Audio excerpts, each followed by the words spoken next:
Que se passerait-il si quelqu'un osait briser la tradition dans une ville bâtie sur l'orgueil et le silence? En 1878, une femme fait un choix que personne d'autre n'oserait envisager. Un choix qui pourrait tout changer. Merci infiniment de nous suivre et pour tous vos commentaires. Dites-moi à la fin si l'histoire vous a plu, d'où vous nous regardez et pourquoi vous suivez ce récit. Le soleil estival de Plot s'abattait impitoyablement sur Valclair, alors que les préparatifs de la fête des pionniers battaient leur plein. Nous étions en 1878, et cette petite ville frontalière bourdonnait d'activité.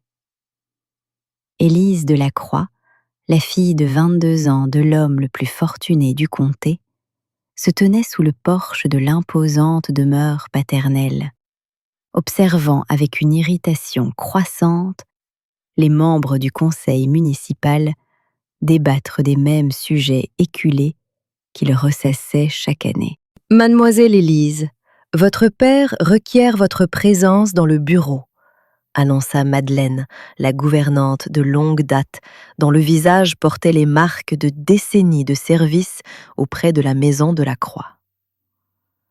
Élise laissa échapper un soupir, lissant les plis de son élégante robe azur avant de se diriger vers le sanctuaire de son père. Le parquet de bois craquait sous ses pas, tandis qu'elle traversait le vaste vestibule, orné des portraits de ses ancêtres qui s'étaient établis comme les barons du bétail dans cette région sauvage. Le juge Henri de la Croix trônait derrière son bureau en acajou, ses cheveux gris impeccablement peignés, son expression sévère s'adoucissant à peine à la vue de sa fille. À ses côtés se tenaient le maire Durand et le shérif Leroux, tous deux visiblement mal à l'aise dans leurs habits du dimanche, malgré la chaleur étouffante. « Élise, ma chère, » commença son père, « nous discutions justement des festivités à venir pour la fête des pionniers. Comme tu le sais, c'est une occasion capitale pour honorer la fondation de notre ville et les hommes courageux qui l'ont bâtie. » Élise réprima l'envie de lever les yeux au ciel. « Vous voulez dire les hommes blancs courageux, père ?» Les trois hommes échangèrent des regards gênés. « Voyons, Élise, » rétorqua le maire Durand avec un sourire condescendant. « Nous connaissons tous l'histoire de notre grande ville. Ton grand-père fut l'un des premiers colons ici, et avant lui, cette terre appartenait au peuple Kianawa, » l'interrompit Élise, ses yeux clairs brillants de détermination. « Pourtant, chaque année, nous célébrons comme si l'histoire n'avait commencé qu'à notre arrivée. » Le shérif Leroux s'éclaircit la voix. « Mademoiselle de la Croix, certains sujets gagnent à ne pas être remués pour le bien de la paix. Les traités sont signés et les réserves établies. » « La paix ?» le défia Élise. « Est-ce ainsi que vous appelez le fait de chasser des gens de leurs terres ancestrales au nom du progrès ? J'ai lu les rapports, shérif. Je me suis instruite bien au-delà de ce qu'on enseigne au pensionnat pour jeunes filles de Madame Dupont. » Le juge de la Croix se leva, sa patience s'effritant. « Élise, cela suffit. Nous ne sommes pas ici pour débattre de politique avec une jeune femme qui lit trop de journaux à sensation. » Les joues d'Élise s'empourprèrent d'indignation. « Ce n'est pas de la politique, père. C'est de l'humanité. Et je suis lasse de ces discours creux sur la communauté et l'unité, alors que nous excluons ceux-là même sur la terre desquels nous nous tenons. » Le visage de son père se durcit. « Surveille ton ton, jeune fille. En tant que fille de juge et membre de la famille de la Croix, tu as des responsabilités envers notre réputation. » Élise se redressa, un plan prenant forme dans son esprit. « Vous avez raison, père. J'ai des responsabilités, et en tant que présidente du comité de la fête des pionniers, un poste que vous avez insisté pour que j'occupe, je crois avoir l'autorité nécessaire pour lancer les invitations à cet événement communautaire. » Les sourcils broussailleux du maire Durand se levèrent de surprise. « Que suggérez-vous exactement, mademoiselle Delacroix ?» D'une voix assurée qui ne trahissait rien de son trouble intérieur, Élise annonça. « J'invite des représentants de la tribu Kianawa à notre célébration. Il est temps que nous reconnaissions tous les fondateurs de cette terre, et pas seulement ceux qui l'ont revendiquée le plus récemment. » Le silence qui s'ensuivit fut assourdissant. La main du shérif Leroux glissa instinctivement vers son étui, tandis que le visage de son père virait à une nuance alarmante de rouge. « Tu ne feras rien de tel, » tonna le juge Delacroix. « As-tu perdu la tête ? Les tensions sont déjà vives avec les raids survenus le printemps dernier. » Élise demeura inébranlable. Ces raids ont eu lieu à cause des promesses brisées et de la famine dans les réserves. Peut-être que si nous tendions une main pacifique au lieu de lever le poing pour la guerre, nous pourrions trouver une autre voie. « Cette discussion est close, » déclara son père en abattant sa main sur le bureau. « Tu suivras la tradition comme nous l'avons toujours fait. » Alors que les hommes reprenaient leur réunion, l'excluant délibérément de toute autre discussion, Élise se glissa hors du bureau, sa décision prise. S'il ne voulait pas entendre raison, elle devait prendre les choses en main.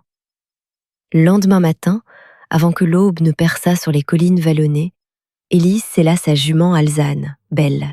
Elle portait sa tenue d'équitation, un pantalon pratique dissimulé sous une jupe fendue qui avait scandalisé la ville lors de sa première apparition, mais qui lui permettait de chevaucher à califourchon plutôt qu'en Amazone. Les sabots de Belle soulevaient la poussière alors qu'elle s'éloignait au galop de la ville, se dirigeant vers les terres de la réserve situées à une demi-journée de cheval vers l'ouest. Élise connaissait les risques qu'elle prenait. Une jeune femme voyageant seule était déjà un sujet d'inquiétude, mais se diriger vers le territoire Kianawa était considéré comme purement insensé. Pourtant, le feu de la conviction brûlait en elle, alimenté par des années passées à être témoin d'injustices masquées sous les apparences du progrès et de la civilité. Le soleil était haut dans le ciel lorsque Élise approcha des limites de la réserve.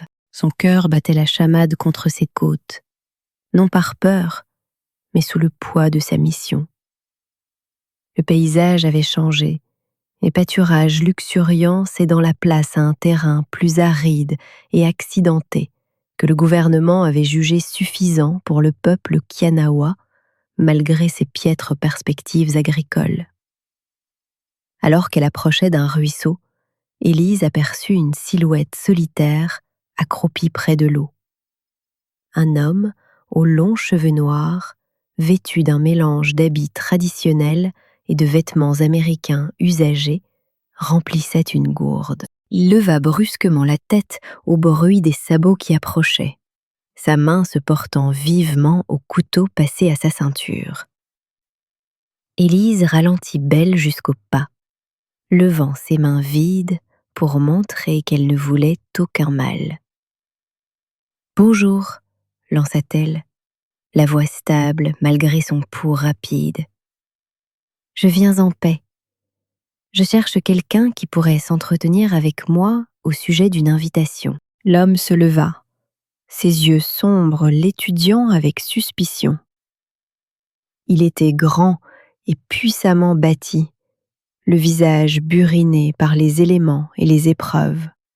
« Les femmes blanches ne viennent pas ici seules, » déclara-t-il dans un français clair, bien qu'accentué.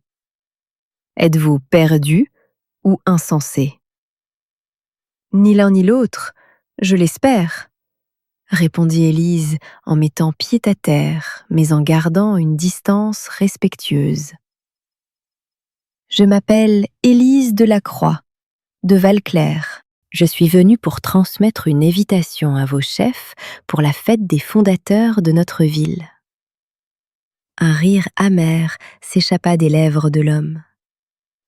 La fête des fondateurs, célébrer le vol de nos terres. Pourquoi assisterions-nous à une telle chose? Élise soutint son regard directement. Parce qu'il est injuste que nous célébrions sans reconnaître ceux qui étaient ici en premier. Je veux changer cela, mais je ne peux pas le faire seul.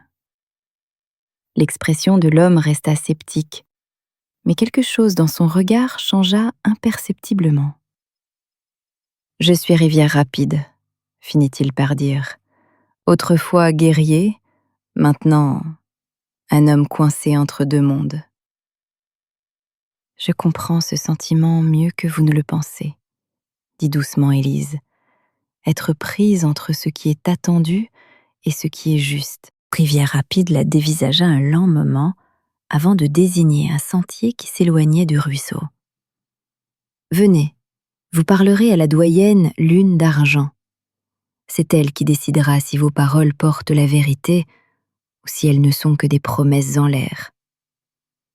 Ils marchèrent en silence, guidant leur monture le long d'un sentier étroit qui serpentait à travers les buissons d'épineux.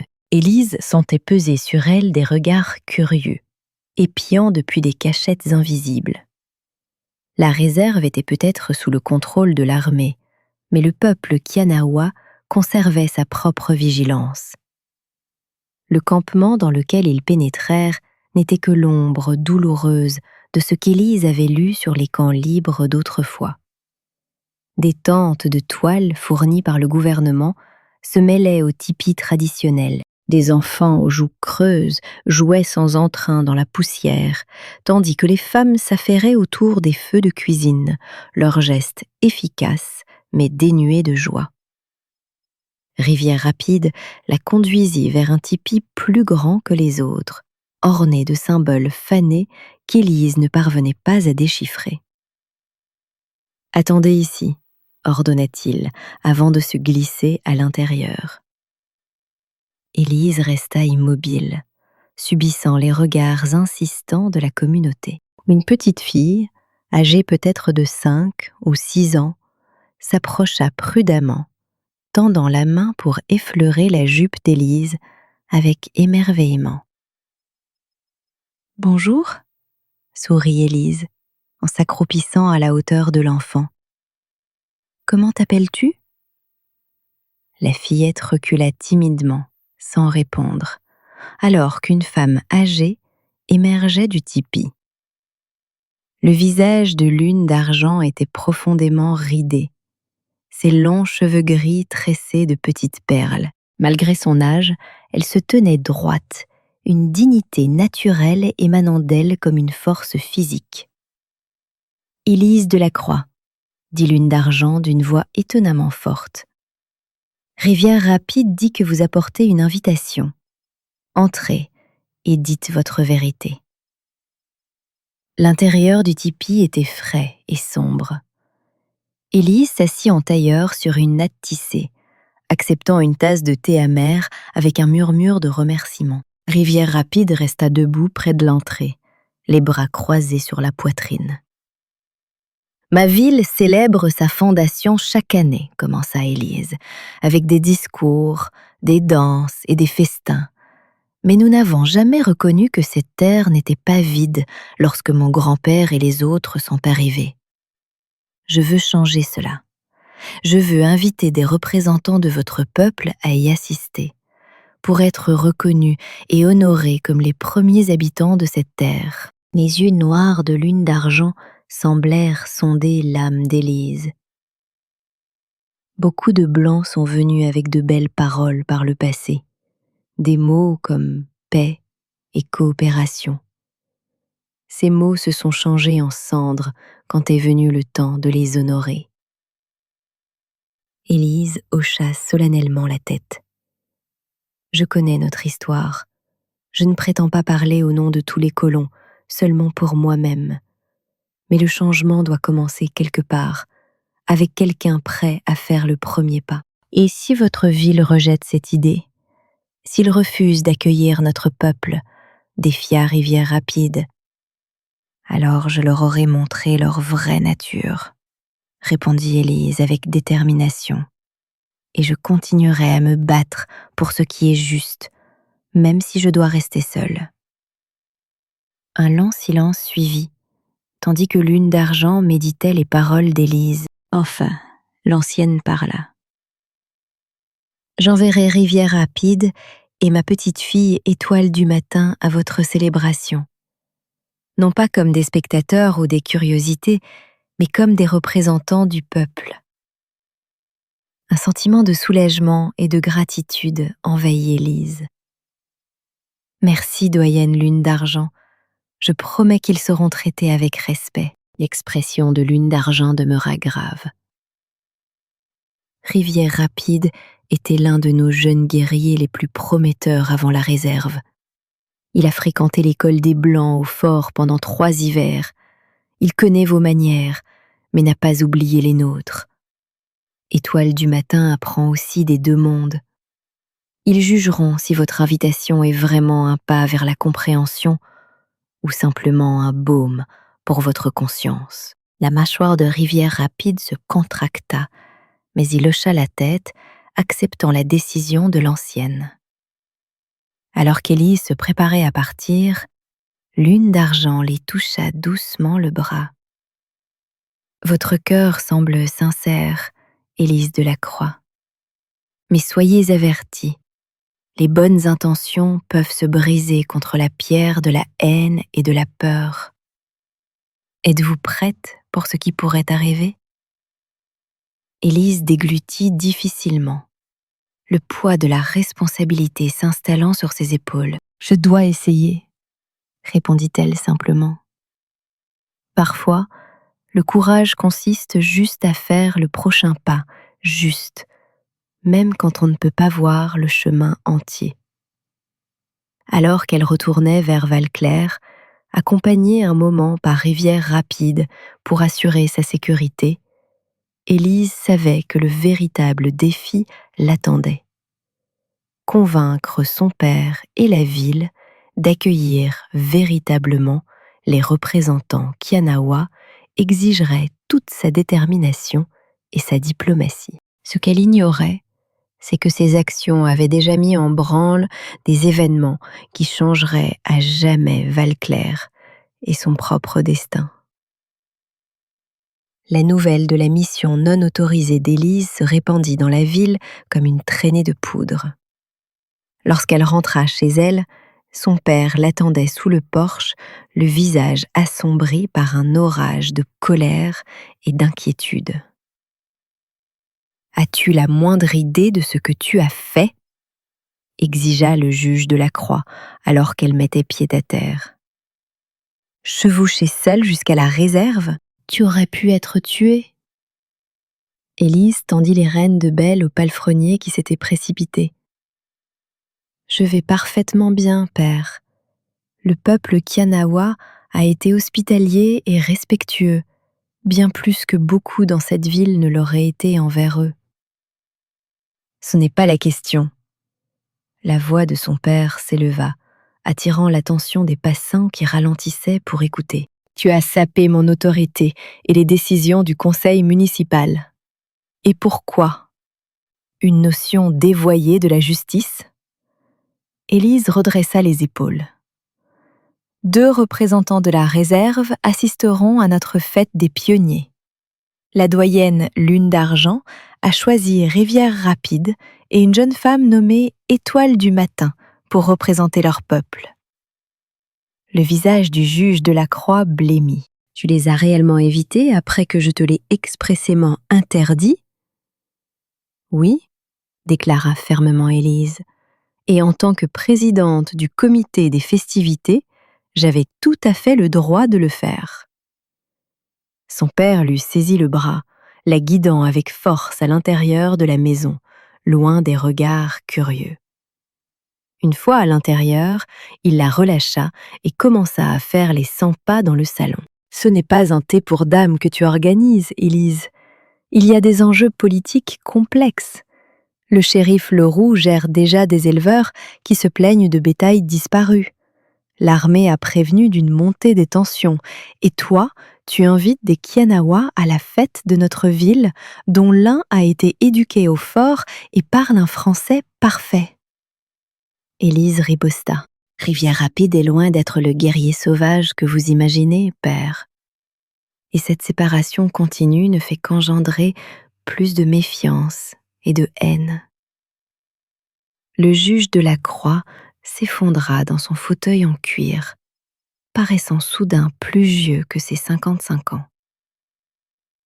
Tu ne comprends pas le monde réel, Élise. Tu as été protégée ici, autorisée à lire tes livres et à te complaire dans des fantasmes idéalistes. Est-ce ainsi que vous voyez cela? Un fantasme? Élise s'agenouilla près du fauteuil de son père. Quel fantasme nous enseigne à nier l'humanité des autres? Quel fantasme nous dit que la justice ne s'applique qu'aux gens qui nous ressemblent?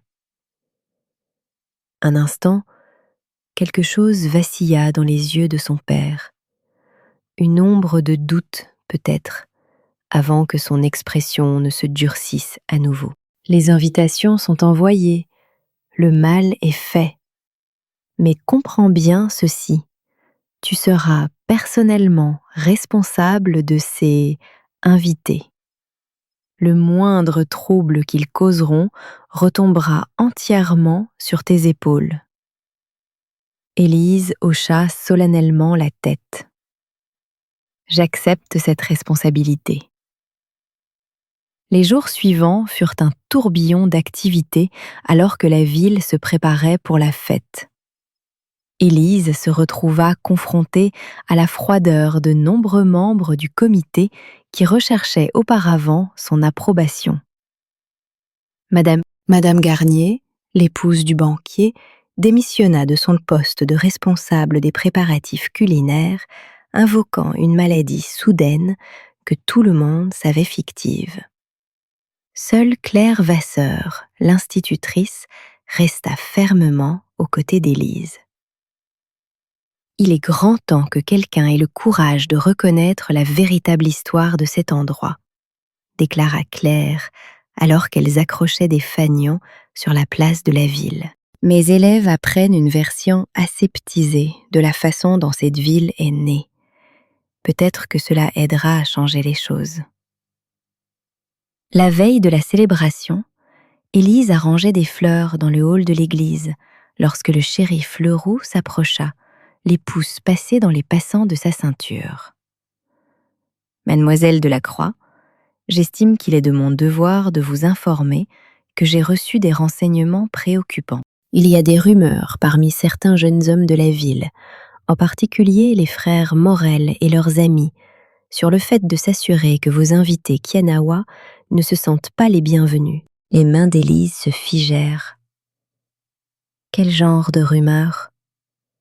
Rien de précis, éluda le shérif. Mais suffisamment pour que je pense que vous devriez savoir. Ces garçons ont perdu leur oncle dans un raid il y a 3 ans. Ils gardent rancune. Et qu'avez-vous l'intention de faire à ce sujet, shérif? Le défia Élise. Leroux ajusta son chapeau, mal à l'aise. Je les ai prévenus de maintenir la paix, mais je ne peux pas être partout à la fois pendant la fête. Donc, vous me dites que vous ne protégerez pas des invités qui ont été officiellement conviés à une fonction municipale. La voix d'Élise s'éleva, indignée. Je vous dis que les actes ont de conséquences, mademoiselle de la Croix. Votre père vous a prévenu. Sur ce, il tourna les talons et la laissa debout au milieu des fleurs à moitié arrangées. Ce soir-là, Élise s'assit à son secrétaire, rédigeant un billet pour Rivière Rapide qu'elle ferait porter à la limite de la réserve dès les premières lueurs du jour. Elle devait le prévenir du danger potentiel, lui donnant le choix de reconsidérer sa venue. En écrivant, Elle réalisa à quel point elle en était venue à le respecter au cours de leur brève connaissance. Sa dignité face à l'injustice, son intelligence et sa volonté de jeter un pont entre deux mondes malgré le coût personnel. La possibilité qu'il puisse choisir de ne pas venir la laissa avec un sentiment de vide inattendu.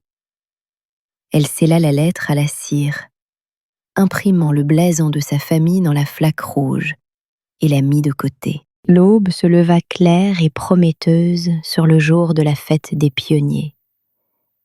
Élise s'habilla avec un soin particulier, revêtant une robe neuve d'un vert profond qui complimentait sa chevelure auburn. Alors qu'elle attachait un camée à sa gorge, l'un des rares objets qu'elle avait pour se souvenir de sa mère, décédée quand Élise n'avait que 10 ans, Madeleine frappa à sa porte. « Un message pour vous, mademoiselle Élise », dit la gouvernante en tendant un papier pillé, apporté par un garçon de la lisière de la réserve. Les doigts d'Élise tremblèrent légèrement en l'ouvrant. L'écriture était précise et éduquée. La réponse de Rivière Rapide à son avertissement. Mademoiselle de la Croix, votre honnêteté vous honore. Étoile du matin et moi arriverons comme prévu à midi. Le chemin vers la compréhension est rarement sans obstacle. Certains risques valent la peine d'être pris. Le soulagement et l'appréhension se livrèrent bataille en elle alors qu'elle glissait le billet dans sa poche. La célébration commencerait à 10 heures par des discours, suivis d'un repas communautaire, de jeux et de danses qui se poursuivraient tard dans la soirée. Rivière Rapide et Étoile du matin arriveraient pendant le repas. Une décision calculée pour qu'ils se joignent à la communauté au moment où elle serait la plus détendue et conviviale. Lorsqu'Élise descendit l'escalier, son père l'attendait dans le vestibule, habillé formellement dans sa tenue de juge. Son expression était sévère, mais résignée. « J'ai donné l'ordre au shérif Leroux de poster des adjoints près de la place de la ville, » dit-il d'une voix bourrue. « Je n'approuve pas ce que tu as fait, Élise. Mais je ne tolérerai aucune violence à notre fête. » Élise l'embrassa sur la joue, des larmes inattendues piquant ses yeux. « Merci, père. » Le juge de la Croix grogna, mais sa main couvrit brièvement la sienne là où elle reposait sur son bras. « Tu es aussi têtu que ta mère l'était. Que le ciel vienne en aide à l'homme qui finira par t'épouser. » La place de la ville était transformée par des drapeaux, des fanions et des fleurs. Les tables gémissaient sous le poids de la nourriture préparée par les femmes de la ville. Les enfants filaient entre les adultes, leurs visages déjà collants de sucreries. L'ambiance était festive. Bien qu'Élise notât des groupes d'hommes parlant à voix basse, jetant des regards occasionnels dans sa direction. À midi précis, une agitation parcourut la foule. Élise, qui s'était positionnée près de l'entrée est de la place, se tourna pour voir Rivière Rapide et une jeune femme entrer lentement à cheval dans la ville. Ils se tenaient droits et fiers sur leurs montures, vêtus d'un mélange de vêtements traditionnels Kianawa et d'articles américains qui semblaient choisis pour jeter un pont entre leurs deux mondes. Étoile du matin, qu'Élise devinait avoir environ 17 ans, portait une robe magnifiquement perlée avec une simple croix en argent à la gorge. Rivière Rapide avait tressé ses longs cheveux et portait une chemise blanche propre sous un gilet en cuir frangé traditionnel. Élise s'avança pour les accueillir, douloureusement consciente du silence soudain qui s'était abattu sur la fête.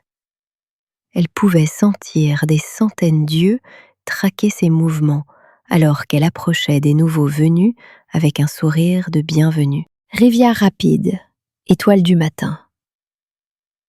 Bienvenue à la fête des pionniers de Valclair, dit-elle, sa voix claire portant à travers la place anormalement calme.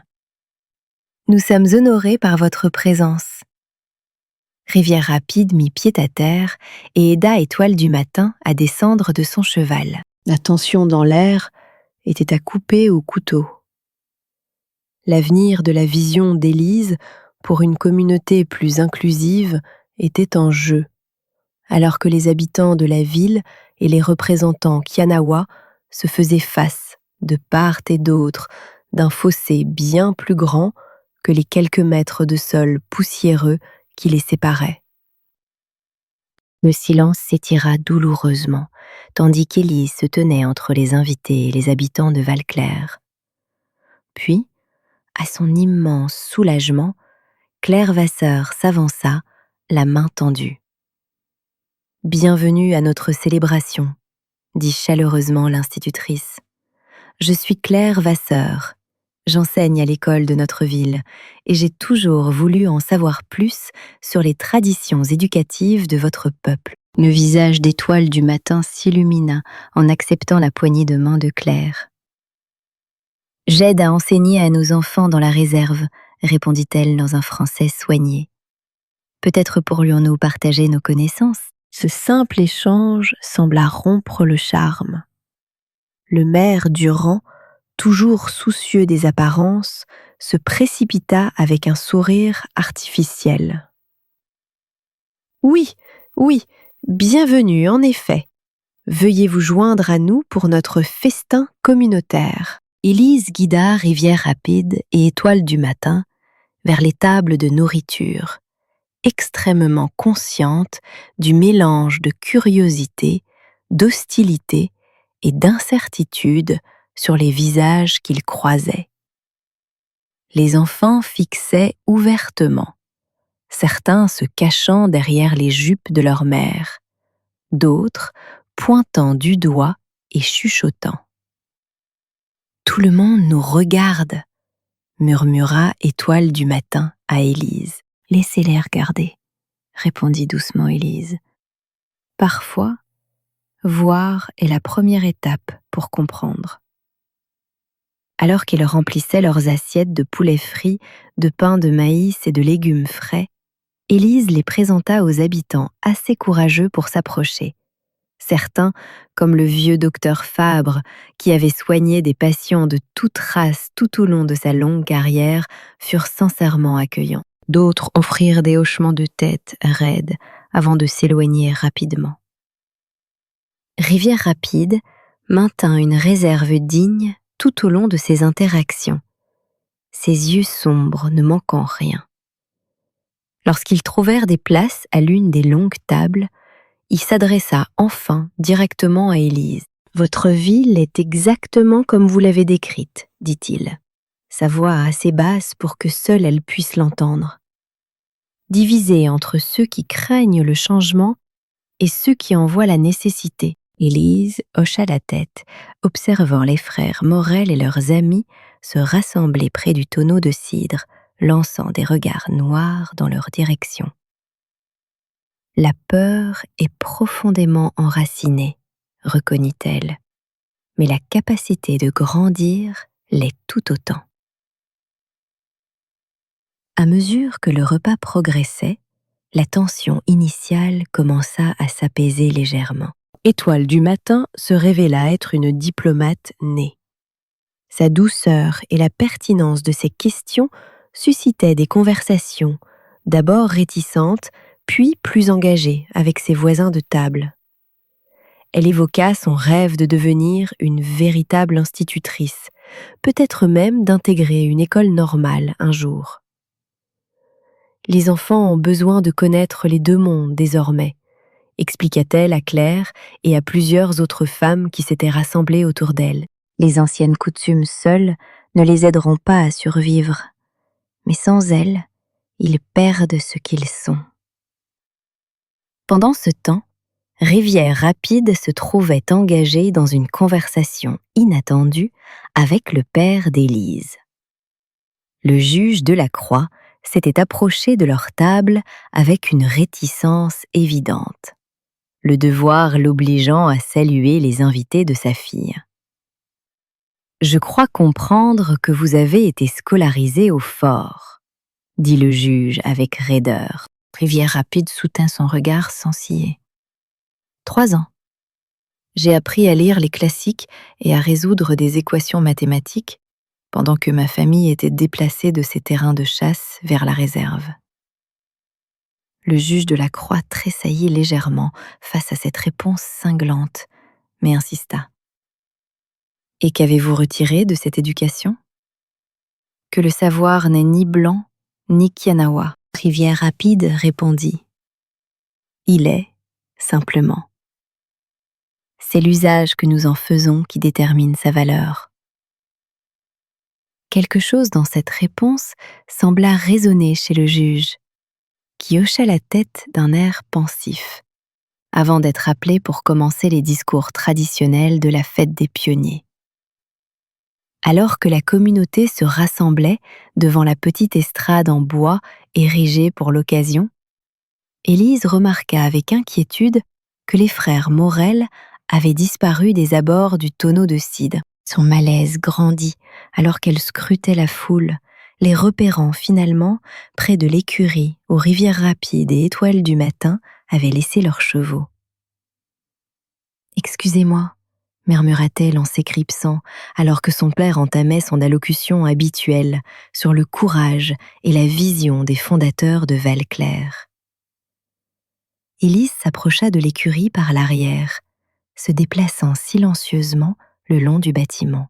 Elle pouvait entendre des voix basses et des rires étouffés, les bruits inimitables d'un mauvais coup en préparation. En jetant un coup d'œil au coin du mur, elle vit Antoine et Jules Morel, accompagnés de 2 de leurs amis, penchés sur les selles des chevaux des Kianawa. « Ça leur enverra un message, » disait Antoine en entaillant le cuir de la sangle de la selle de Rivière Rapide. « La prochaine fois qu'ils chevaucheront, ils feront une vilaine chute. »« Que croyez-vous faire ?» exigea Élise en sortant de l'ombre. Les jeunes hommes se redressèrent brusquement, la culpabilité et le défi luttant sur leurs visages. « On donne une leçon à vos amis sauvages, » répliqua Jules, ses mains serrant toujours son couteau. « Notre oncle Jacques est mort avec des flèches dans la poitrine. Où l'avez-vous oublié, mademoiselle Élise ? Et combien de Kianawa sont morts sous les balles de l'armée ?»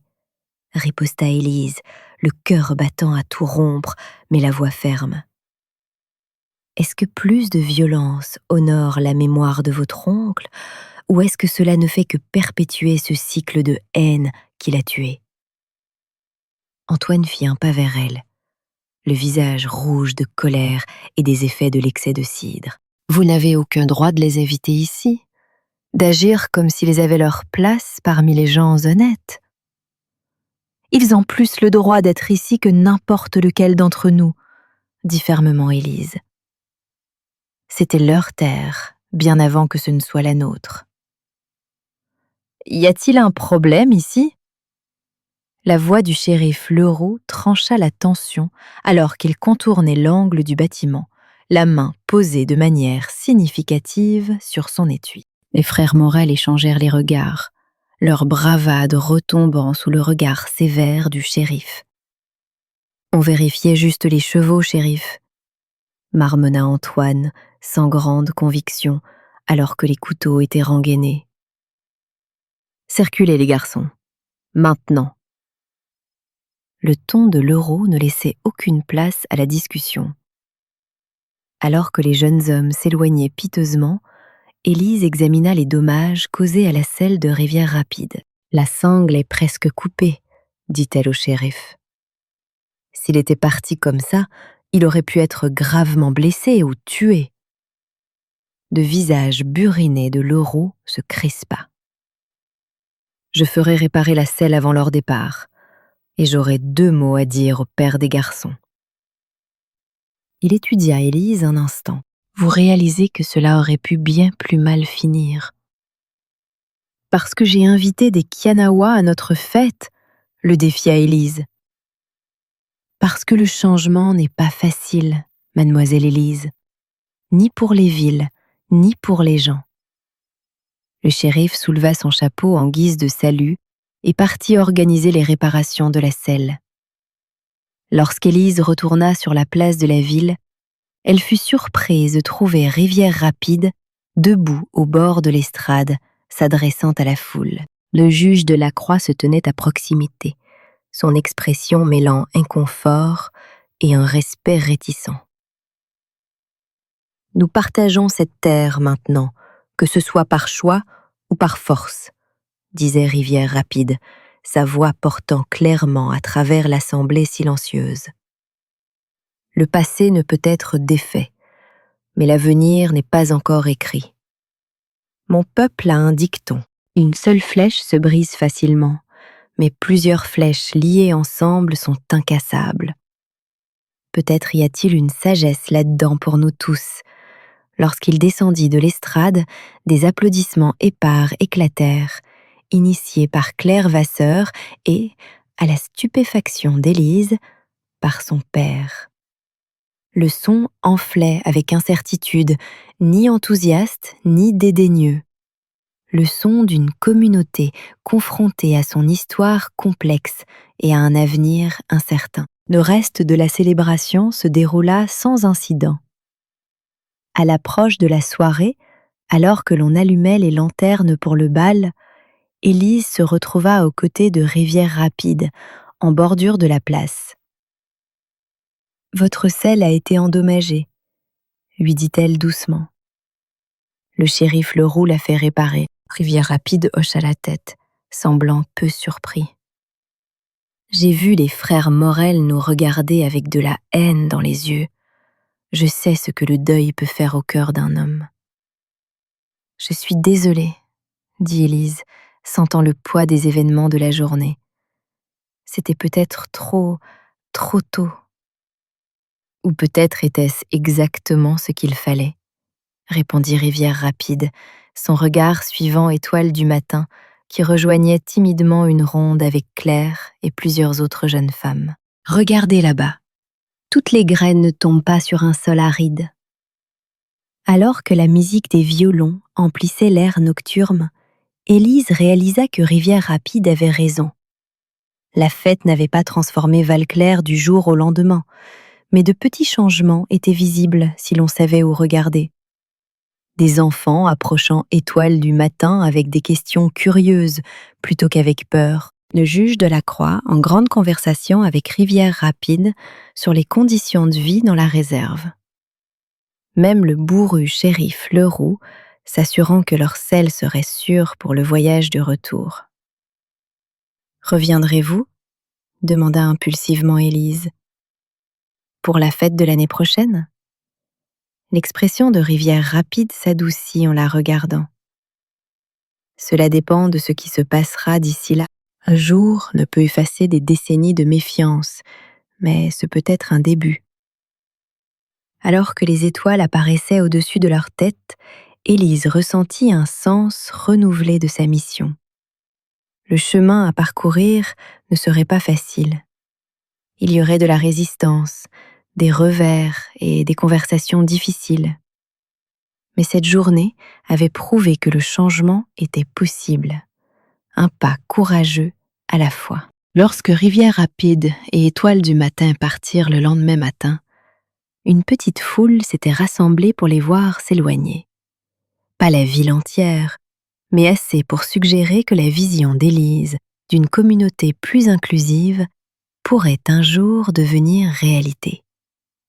Le juge de la Croix se tenait aux côtés de sa fille, alors qu'il regardait les représentants Kianawa disparaître à l'horizon. « Tu as commencé quelque chose ici, Élise, » dit-il doucement. « Je ne suis pas entièrement sûre de quoi il s'agit, mais je soupçonne que Valclair ne sera plus jamais tout à fait la même. » Élise sourit, repensant aux paroles de Rivière Rapide sur les flèches liées ensemble. « C'est exactement ce que j'espérais, père. C'est exactement ce que j'espérais. »